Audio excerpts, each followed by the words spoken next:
എല്ലാവർക്കും നമസ്കാരം. മീനു ടോക്കീസിൻ്റെ പുതിയൊരു വീഡിയോയിലേക്ക് സ്വാഗതം. കൊച്ചിൻ പോർട്ട് അതോറിറ്റിയിലേക്ക് ഇപ്പോൾ വിവിധ പോസ്റ്റുകളിലേക്ക് അപേക്ഷ വിളിച്ചിട്ടുണ്ട്. ഇന്ത്യൻ പോർട്സ് അസോസിയേഷനാണ് അപേക്ഷ വിളിച്ചത്. ഇതിലേക്ക് എക്സിക്യൂട്ടീവ് ലെവൽ പോസ്റ്റുകളിലേക്ക് ഓൺലൈനായിട്ട് അപേക്ഷിക്കാവുന്നതാണ്. വിവിധ ഡിഗ്രി യോഗ്യതയുള്ളവർക്കാണ് അവസരമുള്ളത്. നല്ല ശമ്പളത്തിൽ ജോലി ലഭിക്കുന്നതാണ്. അതായത് ഏകദേശം 1,50,000 രൂപയ്ക്ക് അധികം ശമ്പളം ലഭിക്കുന്നതായിരിക്കും. ഡീറ്റെയിൽസ് ഒക്കെ നോക്കാം. ഡെയിലി ഇതുപോലുള്ള ജോബ് വേക്കൻസികൾ അറിയാൻ ഇപ്പോൾ തന്നെ ഈ ചാനൽ സബ്സ്ക്രൈബ് ചെയ്യുക. ഇന്ത്യൻ പോർട്സ് അസോസിയേഷൻ ഇന്ത്യയിലെ മേജർ പോർട്ടുകളിലേക്കാണിപ്പോൾ റിക്രൂട്ട്മെൻറ്റ് നടത്തുന്നത്. തസ്തികകൾ വരുന്നത് എക്സിക്യൂട്ടീവ് ലെവൽ പോസ്റ്റുകളായിരിക്കും. വേക്കൻസി ഉള്ളത് ഇലക്ട്രോണിക് ഡേറ്റ പ്രോസസ്സിംഗ് ഡിസിപ്ലിനിലാണ്. തസ്തിക ഏതാണെന്നും ഡീറ്റെയിൽസൊക്കെ നോക്കാം. തസ്തികയുടെ പേര് അസിസ്റ്റൻറ്റ് ഡയറക്ടർ EDP ആണ്. ക്ലാസ് 1 ഓഫീസേഴ്സാണ്. ജോലി വരുന്നത് മേജർ പോർട്ടുകളായ Deendayal port authority, Chennai port authority, Mumbai port authority, Visakhapatnam port authority, new Mangalore port authority, ഈ പോർട്ടുകളിലായിരിക്കും ജോലി വരുന്നത്. ഓരോ പോർട്ടിലും ഓരോ വേക്കൻസി വെച്ചാണുള്ളത്. ആകെ 5 വേക്കൻസിയാണ്. തസ്തികയുടെ പേര് നേരത്തെ പറഞ്ഞ പോലെ തന്നെ അസിസ്റ്റൻറ്റ് ഡയറക്ടർ EDP ആണ്. പേ സ്കെയിൽ വരുന്നത് 50,000 മുതൽ 1,60,000 രൂപ വരെയാണ്. നല്ല ശമ്പളത്തിൽ ജോലി ലഭിക്കുന്നതാണ്. കാറ്റഗറി വരുന്നത് അൺറിസർവ്ഡും OBC കാറ്റഗറിയുമാണ്. അപേക്ഷിക്കേണ്ടത് ഓൺലൈനായിട്ടാണ്. അപേക്ഷ ആരംഭിക്കുന്നത് ഡിസംബർ 27 മുതലാണ്. ശ്രദ്ധിക്കുക, ഡിസംബർ 27-നാണ് അപേക്ഷ ആരംഭിക്കുന്നത്. അപേക്ഷകൾ അയക്കേണ്ട അവസാന തീയതി ജനുവരി 18 നിങ്ങൾ അപേക്ഷകൾ അയക്കേണ്ടത് ഇന്ത്യൻ പോർട്ട് അസോസിയേഷൻ്റെ വെബ്സൈറ്റിൽ കൂടെയാണ്. അതായത് ipa.nic.in ഈ സൈറ്റ് വഴിയാണ് നിങ്ങൾ അപേക്ഷിക്കേണ്ടത്. ഇനി ക്വാളിഫിക്കേഷൻ എന്താണെന്ന് നോക്കാം. ക്വാളിഫിക്കേഷൻ വേണ്ടത് ഡിഗ്രി ഇൻ കമ്പ്യൂട്ടർ എഞ്ചിനീയറിംഗ് അല്ലെങ്കിൽ കമ്പ്യൂട്ടർ സയൻസ്. ഈ ക്വാളിഫിക്കേഷൻ അല്ലെങ്കിൽ ഡിഗ്രി ഇൻ മാത്തമാറ്റിക്സ് അല്ലെങ്കിൽ സ്റ്റാറ്റിസ്റ്റിക്സ് അല്ലെങ്കിൽ ഓപ്പറേഷണൽ റിസർച്ച് അല്ലെങ്കിൽ economics with post graduate diploma in computer application അല്ലെങ്കിൽ കമ്പ്യൂട്ടർ സയൻസ് അല്ലെങ്കിൽ IT ആണ് വേണ്ടത്. ഇനി ഇതും അല്ല എന്നുണ്ടെങ്കിൽ degree in engineering with post graduate diploma in computer application അല്ലെങ്കിൽ കമ്പ്യൂട്ടർ സയൻസ് അല്ലെങ്കിൽ IT ആണ് വേണ്ടത്. അപ്പോൾ ഇതാണ് ക്വാളിഫിക്കേഷൻ. ഈ പറഞ്ഞ 3 ക്വാളിഫിക്കേഷൻസിൽ ഏതെങ്കിലും ക്വാളിഫിക്കേഷൻ ഉള്ളവർക്ക് അപേക്ഷിക്കാവുന്നതാണ്. ഈ ക്വാളിഫിക്കേഷൻ നിർബന്ധമായിട്ട് വേണ്ടതാണ്. ഇനി നിർബന്ധമല്ലാത്ത ക്വാളിഫിക്കേഷൻ, അതായത് ഈ ക്വാളിഫിക്കേഷൻസ് ഉണ്ടെങ്കിൽ മുൻഗണന ലഭിക്കുന്ന ക്വാളിഫിക്കേഷൻ എന്തൊക്കെയാണെന്ന് നോക്കാം. Post graduate degree in mathematics അല്ലെങ്കിൽ സ്റ്റാറ്റിസ്റ്റിക്സ് അല്ലെങ്കിൽ ഓപ്പറേഷണൽ റിസർച്ച് അല്ലെങ്കിൽ എക്കണോമിക്സ്. ഇതല്ലെങ്കിൽ post graduate degree in computer science അല്ലെങ്കിൽ കമ്പ്യൂട്ടർ എഞ്ചിനീയറിംഗ് അല്ലെങ്കിൽ systems or information systems or MIS or computer application or business administration ഒക്കെയാണ് വേണ്ടത്.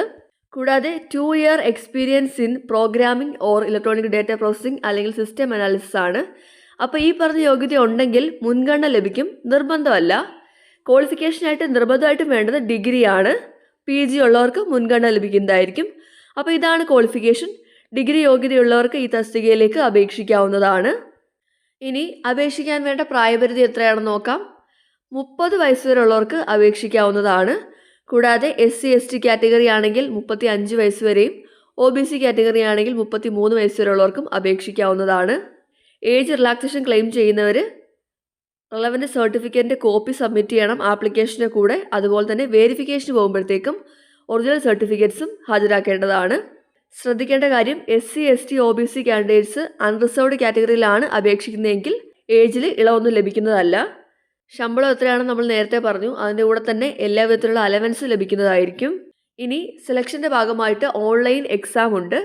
എക്സാമിൻ്റെ സബ്ജക്റ്റ് എന്തൊക്കെയാണെന്ന് നോക്കാം.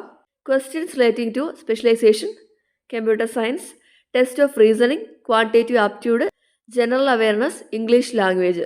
160 മാർക്കിനാണ് എക്സാം വരുന്നത്. എക്സാം ലാംഗ്വേജ് ഇംഗ്ലീഷിലായിരിക്കും. നെഗറ്റീവ് മാർക്സ് ഉണ്ട്. സെലക്ട് ആയ കാൻഡിഡേറ്റ്സ് ജോയിൻ ചെയ്യുന്നതിന് മുമ്പേ നിങ്ങളുടെ എല്ലാ ഡോക്യുമെൻറ്റ്സിൻ്റെ ഒറിജിനലുമായിട്ട് വെരിഫിക്കേഷൻ പോകേണ്ടതാണ്. ഇനി അപേക്ഷിക്കാനായിട്ട് ആപ്ലിക്കേഷൻ ഫീസ് ഉണ്ട്.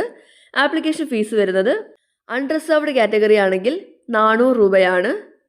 OBC EWS കാറ്റഗറി ആണെങ്കിൽ 300 രൂപയാണ്. ഇനി SC/ST വുമൺ കാൻഡിഡേറ്റ്സ് ആണെന്നുണ്ടെങ്കിൽ 200 രൂപയാണ് ആപ്ലിക്കേഷൻ ഫീസ് വരുന്നത്. ഓൺലൈൻ എക്സാമിൻ്റെ സെൻറ്റർ വരുന്നത് സ്റ്റേറ്റ് ക്യാപിറ്റൽസ് അല്ലെങ്കിൽ മേജർ പോർട്ട് സിറ്റീസ് അല്ലെങ്കിൽ നിയർ ബൈ ഏരിയസിലൊക്കെ ആയിട്ടായിരിക്കും വരുന്നത്. അത് നിങ്ങളുടെ അഡ്മിറ്റ് കാർഡിൽ ഉണ്ടായിരിക്കും. അതുപോലെ തന്നെ എക്സാമിൻ്റെ ഡേറ്റ് ഒക്കെ എക്സാമിന് 21 ദിവസം മുന്നേ നിങ്ങളെ അറിയിക്കുന്നതായിരിക്കും. ഇനി നിങ്ങൾ എക്സാമിന് പോകുമ്പോഴത്തേക്കും എക്സാം ഹോളിലോട്ട് എൻട്രി കിട്ടണമെന്നുണ്ടെങ്കിൽ എന്തൊക്കെ ഡോക്യുമെൻറ്റ്സ് കൊണ്ടുപോകണമെന്ന് നോക്കാം. വാലിഡ് കോൾ ലെറ്റർ അല്ലെങ്കിൽ അഡ്മിറ്റ് കാർഡ് കൊണ്ടുപോവുക. ഒറിജിനൽ ഫോട്ടോ ID പ്രൂഫ് കൊണ്ടുപോവുക. ഫോട്ടോ ID പ്രൂഫിൻ്റെ ഫോട്ടോ കോപ്പി കൂടെ കൊണ്ടുപോകേണ്ടതാണ്. ഈ 3 ഡോക്യുമെൻറ്റ്സ് കൃത്യമായിട്ട് കൊണ്ടുപോയാൽ മാത്രമേ എക്സാം എഴുതാനായിട്ട് പറ്റത്തുള്ളൂ. അതുകൊണ്ട് തന്നെ കൃത്യമായിട്ട് ഈ ഡോക്യുമെൻറ്റ്സ് കൊണ്ടുപോകേണ്ടതാണ്. എക്സാം ഹോളിൽ നിങ്ങൾക്ക് ID വെരിഫിക്കേഷൻ ഉണ്ടായിരിക്കും. അപ്പം നിങ്ങൾ നിങ്ങളുടെ അഡ്മിറ്റ് കാർഡും ഒറിജിനൽ ഫോട്ടോ IDയും photo copy of photo ID കൂടെ കാണിക്കേണ്ടതാണ്. എന്തൊക്കെ ഫോട്ടോ ID ആണ് അക്സെപ്റ്റ് ചെയ്യുന്നതെന്ന് നോക്കാം. Aadhaar card, PAN card, passport, voters ID, driving licence ഒക്കെയാണ്. ഇനി നിങ്ങൾ ഇൻ്റർവ്യൂവിന് പോകുമ്പോഴത്തേക്കും അല്ലെങ്കിൽ ഡോക്യുമെൻറ്റ് വെരിഫിക്കേഷന് പോകുമ്പോഴത്തേക്കും എന്തൊക്കെ ഡോക്യുമെൻറ്റ്സ് ആണ് കൊണ്ടുപോകേണ്ടതെന്ന് നോക്കാം. ഈ പറയുന്ന ഡോക്യുമെൻറ്റ്സിൻ്റെയൊക്കെ ഒറിജിനലും കൊണ്ടുപോകണം. സ്വയം സാക്ഷ്യപ്പെടുത്തിയ ഫോട്ടോ കോപ്പിയും കൊണ്ടുപോകേണ്ടതാണ്. എന്തൊക്കെയാണെന്ന് നോക്കാം. ഡോക്യുമെൻറ്റ് വെരിഫിക്കേഷൻ അല്ലെങ്കിൽ ഇൻ്റർവ്യൂവിൻ്റെ കോൾ ലെറ്റർ, ഇപ്പോൾ നിങ്ങൾ അപ്ലൈ ചെയ്യുന്ന ഓൺലൈൻ ആപ്ലിക്കേഷൻ്റെ പ്രിൻ്റ് ഔട്ട്, കൂടാതെ ഈ റെസീറ്റും കൊണ്ടുപോകണം. ഓൺലൈൻ ഫീസ് അടച്ചതിൻ്റെ ഈ റെസീറ്റ് കൊണ്ടുപോകണം. Proof of date of birth, photo ID proof, mark sheet and certificates of educational qualifications. SC അല്ലെങ്കിൽ ST അല്ലെങ്കിൽ OBC കാൻഡിഡേറ്റ്സ് ആണെങ്കിൽ കാസ്റ്റ് സർട്ടിഫിക്കറ്റ് കൊണ്ടുപോകണം. എക്സ്പീരിയൻസ് ഉണ്ടെങ്കിൽ സർട്ടിഫിക്കറ്റ്സ് കൊണ്ടുപോകാം. അതുപോലെ തന്നെ സ്പെഷ്യലി ഏബിൾഡ് ആണെങ്കിൽ ഡിസബിലിറ്റി സർട്ടിഫിക്കറ്റ് കൊണ്ടുപോകണം. മറ്റെന്തെങ്കിലും റെലവൻറ്റ് ഡോക്യുമെൻ്റ് ഉണ്ടെങ്കിൽ കൊണ്ടുപോകാവുന്നതാണ്. അപ്പോൾ ഇത്രയും ഡോക്യുമെൻറ്റ്സ് കൃത്യമായിട്ട് വെരിഫിക്കേഷൻ അല്ലെങ്കിൽ ഇൻ്റർവ്യൂവിന് പോകുമ്പോഴത്തേക്കും കൊണ്ടുപോകേണ്ടതാണ്. ഇനി എങ്ങനെയാണ് അപേക്ഷിക്കേണ്ടതെന്ന് നോക്കാം. അപേക്ഷിക്കേണ്ടത് ഓൺലൈനായിട്ടാണ്. അപേക്ഷിക്കേണ്ട സൈറ്റ് ipa.nic.in ആണ്. ഈ സൈറ്റ് വഴി നിങ്ങൾക്ക് അപേക്ഷിക്കാവുന്നതാണ്.